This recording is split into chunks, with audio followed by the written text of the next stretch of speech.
성탄 예배 2025년 예배인데요. 하나님의 아들이 이 땅에 오신 사건이잖아요. 첫 번째 오늘 메시지는 왜 예수님께서 이 땅에 오셨는가? 첫 번째 이유는 임마누엘 때문에 그래요. 23절 한번 우리 다시 한번 읽어보겠습니다. 보라, 처녀가 잉태하여 아들을 낳을 것이요 그의 이름은 임마누엘이라 하리라 하셨으니 이를 번역한즉 하나님이 우리와 함께 계시다 함이라. 임마누엘, 그러니까 예수님의 첫 번째 이름이에요. 임이라고 하는 것은 함께란 뜻이 있어. 임.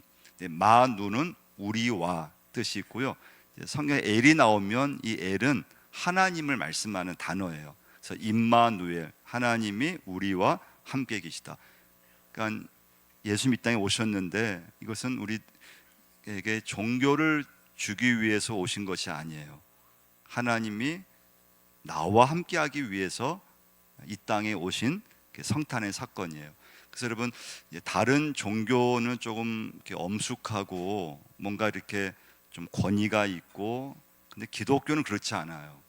기독교는 여러분, 하나님이 나와 함께하시고, 그래서 예수를 믿으면 하나님 멀리 계신 분이 아니고 내 삶의 주인 되시고, 그래서 예수 믿기 전에는 살아가면서 부모님과 상의하든지 어떤 진로라든가 어떤 삶의 문제를 배우자와 상의하든지 그렇잖아요. 그렇지만 예수를 믿고 나서는 은혜를 받으면 인생이 많이 달라지는 게 뭔가 하면요, 하나님과 의논하기 시작해요. 할렐루야. 하나님께 기도하기 시작하고요. 그리고 어떤 일이 있을 때 하나님께 맡기게 되고, 그래서 모든 것을 하나님과 모든 것을 이렇게 의논하면서 살게 되어 있어요. 그게 하나님 우리와 함께 하시는 거예요.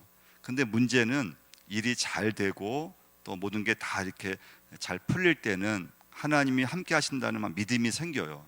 야, 하나님이 함께 하셨지. 하나님이 우리 가정, 하나님 우리 자녀들과 함께 하셨지. 일이 잘 됐지. 근데 문제는 일이 안 됐을 때 실패하고 또 막 문제가 생기고, 여러분과 저는 그때에도 하나님은 나와 함께 하신다는 믿음을 가지셔야 돼요. 할렐루야. 하나님은 내 인생 가운데 어떤 어려움에서도 함께 하시고, 잘 되면 잘 된 대로, 또 일이 안 되면 안 되는 대로 하나님은 항상 나와 함께 하신다. 이게 오늘 첫 번째 성탄의 중요한 메시지예요. 보라, 처녀가 잉태하여 아들을 낳을 것이요 그의 이름은 임마누엘이라 하리라. 보라, 처녀가 잉태하여. 근데 문제가 있어요. 그것은 다 믿겠는데 이 동정녀 탄생은 믿기 참 어렵다는 거예요. 근데 왜 그러면 동정녀 탄생을 오셨느냐? 인간이 인간을 구원할 수 없어요. 죄인이 죄인을 구원할 수 없어요. 그래서 하나님의 그 어떤 구원 방법이 동정녀 탄생, 그러니까 정상적인 그런 남자와 여자의 그런 몸에서 사람이 나오면 죄인이 돼요. 그래서 동정녀 탄생으로 죄가 없으신 하나님의 아들이 사람의 몸을 빌려서 이 땅에 오셨을 때 여러분과 저를 구원하시기 위해서 이 땅에 오셨다는 것을 꼭 믿으셔야 돼요. 두 번째, 성탄의 두 번째, 예수님께 이 땅에 오신 두 번째 이유는, 첫 번째 임마누엘이라고 했잖아요. 두 번째는 21절을 한번 읽어보겠습니다.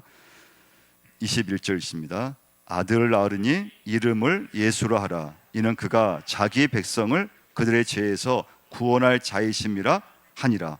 두 번째 오늘 메시지에서 예수님 오신 이유는 구원 때문이에요.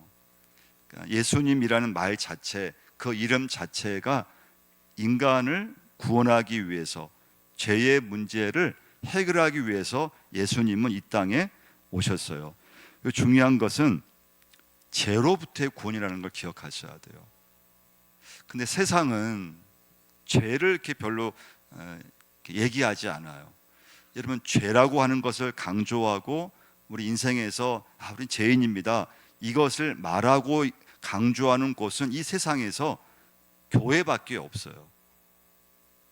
세상은 절대 죄를 강조하지 않아요. 그냥 세상은 그냥 잘 살면 돼요. 세상에서는 내가 하고 싶은 대로 그냥 행복하게 그냥 살면 돼요. 근데 교회 딱 오게 되면요, 교회에서는 계속 강조하는 게 뭡니까? 사람은 죄인입니다. 인간은 죄인으로 태어났습니다. 구원받기 위해서 예수를 믿어야 됩니다. 십자가에서 예수님이 돌아가셨습니다. 근데 여러분, 우리가 살아가면서 뭐 가정 문제 있고 또 뭐 정치 문제 있고 경제 문제, 요즘 우리나라도 막 환율이 막 올라와서 좀 막 위기라 그러잖아요. 근데 정치 문제, 경제 문제 있고 뭐 여러 주택 문제 있고 뭐 직장 문제, 많은 문제가 있잖아요. 그냥 그 문제를 이렇게 자세히 다 들어갔다 보면은, 근데 다 문제는 사실은 죄 문제임을 알게 돼요. 가정에 많은 문제가 있지만 가정에서도 또 들어가 보면은 다 인간의 그런 어떤 죄성, 인간의 욕심, 해서는 안 될 것들을 또 하게 돼서 가정에 문제가 생기고 또 여러 어려움이 생겨요. 그러니까 결국은 사람에게 있어서 이 세상의 모든 문제는 죄에서 시작이 된다는 거. 그 죄 문제를 해결하지 않으면 여러분과 저의 인생에서 어떤 것도 축복이 될 수 없다는 것을 꼭 믿으셔야 돼요. 그래서 예수님은 우리 인생의 죄 문제를 해결하기 위해서 이 땅에 오셨던 거예요. 그래서 교회에 나오면 강조하는 건 다른 게 아니에요. 나는 죄인입니다. 저는 죄인입니다. 그 죄인임을 받아들이고 인정했을 때 이제 믿음이 시작돼요. 그리고 십자가가 믿어져요. 나를 위해서 죽으신 예수 그리스도를 인정할 때 구원이 임하고 그때부터 믿음이 시작된다는 것을 꼭 기억하셔야 돼요. 그래서 여러분, 성탄절은 그래서 십자가 사건을 꼭 연결시켜야 돼요. 예수님의 탄생은 그냥 탄생, 기쁘다, 그걸 끝나면 안 되고, 그 예수님이 왜 이 땅에 탄생하셨는가? 여러분과 저를 구원하기 위해서, 또 나와 함께하기 위해서 예수 그리스도가 이 땅에 태어나셨음을 믿으셔야 돼요. 근데 그 예수님은 아기로 오셨다는 거죠. 아기 예수님. 오늘 이렇게 유아스러운 아기가 있는데요, 왜 아기로 오셨을까요?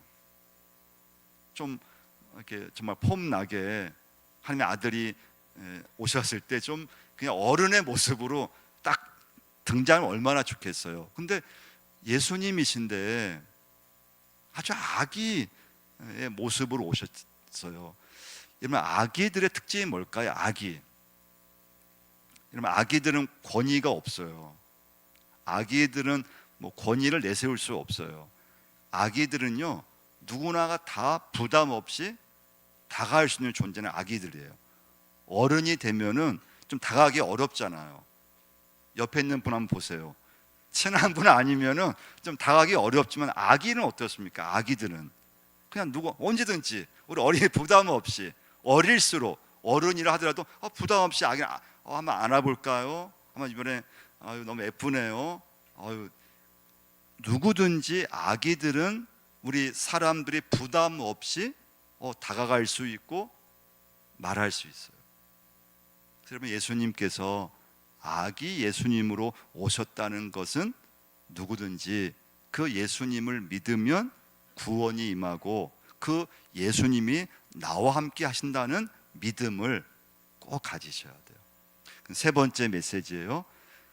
근데 성경 읽어보시면 하나님의 모든 역사는 반드시 사람의 순종과 땀과 수고가 결합되었을 때 믿음의 역사가 일어나는 걸 꼭 기억하셔야 돼요.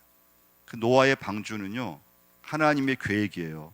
하나님의 홍수 심판은 하나님의 계획이었어요. 근데 그 하나님의 계획은 노아라고 하는 한 사람의 순종, 한 사람의 수고, 한 사람의 땀, 그 노아의 헌신을 통해서 하나님의 계획은 이루어졌어요. 하나님께서 이 땅에 하나님의 아들을 보내신 이 성탄의 사건은 하나님 혼자서 하신 것이 아니에요. 요셉과 마리아의 순종이 있었기 때문에 하나님의 성탄의 역사가 이루어졌다는 것을 꼭 기억하셔야 돼요. 이건 여러분과 저도 오늘 성탄 예배 드리면서 내가 교회를 섬기면서 또 이 세상 살아가면서 내게 믿음을 주셨는데, 하나님의 구원 역사, 하나님의 믿음 역사는 나의 순종, 나의 땀, 나의 수고를 통해서 하나님께서 역사하신다는 것을 꼭 믿으셔야 돼요. 요셉의 순종을 한번 보려고 해요. 18절을 한번 보시면 읽어보겠습니다. 예수 그리스도의 나심은 이러하니라. 그의 어머니 마리아가 요셉과 약혼하고 동거하기 전에 성령으로 잉태된 것이 나타났더니, 마리아가 요셉과 약혼하고 동거하기 전에 성령으로 잉태된 것이 나타났으니, 그때 요셉의 마음속에 굉장히 배신감을 좀 느낄 수 있었어요. 이때가 이해를 못했거든요.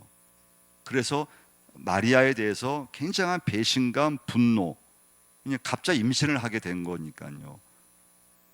그때 이제 요셉이 참 믿음의 사람이었다고 하는 게 19절 말씀, 그의 남편 요셉은 의로운 사람이라 그를 드러내지 아니하고 가만히 끊고자 하여.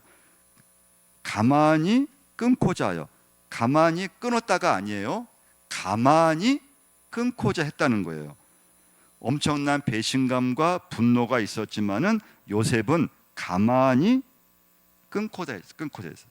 가만히 끊은 게 아니에요. 그러니까 요셉은 인간의 반응으로 바로 배신감과 분노로 그걸 표현할 수 있었는데 그렇게 하지 않았다는 거예요. 그렇기 때문에 요셉의 순종, 요셉의 믿음이 예수님께서 이 땅에 태어나실 수 있었던 너무나 귀한 믿음의 통로가 된 것을 여러분과 제가 기억하셔야 돼요. 그 적절한 타이밍에 천사가 나타났어요. 20절 말씀이에요. 읽어보겠습니다. 이 일을 생각할 때 주의 사자가 현몽하 이르되, 다윗의 자손 요셉아, 내 아내 마리아 데려오기를 무서워하지 말라. 그에게 잉태된 자는 성령으로 된 것이라. 할렐루야. 그 요셉이 순종해요. 24절 말씀이죠. 요셉이 잠에서 깨어 일어나 주의 사자의 분부대로 행하여 그의 아내를 데려왔으나 아들을 낳기까지 동침하지 아니하더니 나음의 이름을 예수로 하니라. 할렐루야. 그래서 여러분, 하나님의 모든 역사에는 믿음의 한 사람의 순종, 한 사람의 헌신, 한 사람의 땀, 한 사람의 수고, 여러분과 저의 그 땀과 수고와 순종과 헌신을 통해서 오늘도 믿음의 역사는 이루어진다는 걸 꼭 기억하셔야 돼요. 마리아도 마찬가지죠. 요셉만 힘들어한 것이 아니었어요. 마리아도 굉장히 이것을 받아들이기가 쉽지가 않았어요. 아니, 나는 이해한다 하더라도 율법에 의하면 결혼하기 전에 임신을 하면은 율법에 의하면 이건 돌에 맞아 죽어야 돼요. 어떻게 말로 설명할 수 없어요. 마리아가 천사에게 말하되, 나는 남자를 알지 못하니 어찌 이 일이 있으리까? 당연한 반응이죠. 그러니까 여러분, 때로는 하나님의 역사는 인간의 이성의 범주를 훨씬 뛰어넘을 때가 굉장히 많아요. 내 이성으로 이해 안 될 때가 굉장히 많아요. 하나님이 인간이 되셨다는 거, 하나님의 아들이 사람의 몸을 빌려 이 땅에 태어나신 것, 모든 것은 인간의 이성으로 이해할 수 있는 게 아니에요. 요셉과 마리아가 이 상황이 이해되어서 순종한 게 아니에요. 이해가 안 됐어요. 이해할 수 없어요. 그런데 하나님 말씀을 딱 듣고 그 말씀을 믿고 나간 것을 보게 돼요. 누가복음 1장 37절 말씀이죠. 대저 하나님의 모든 말씀은 능하지 못하심이 없느니라. 마리아가 이르되, 주의 여종이오니 말씀대로 내게 이루어지리다 하매 천사가 떠나가니라. 마리아가요, 이 대답을 이해가 돼서 한 게 아니에요. 이해가 안 됐어요. 그런데 하나님 말씀을 듣고 그 말씀을 믿고 순종한 것을 보게 돼요. 여러분과 저 마찬가지예요. 예수 믿고 이 자리에 앉아있지만 여러분, 처음부터 다 말씀이 믿어지는 게 아니에요. 또 이해가 돼서 믿어지는 게 아니에요. 하나님께서 여러분과 저를 선택해 주셨고 믿음을 주셨기 때문에 믿어지는 줄 믿습니다.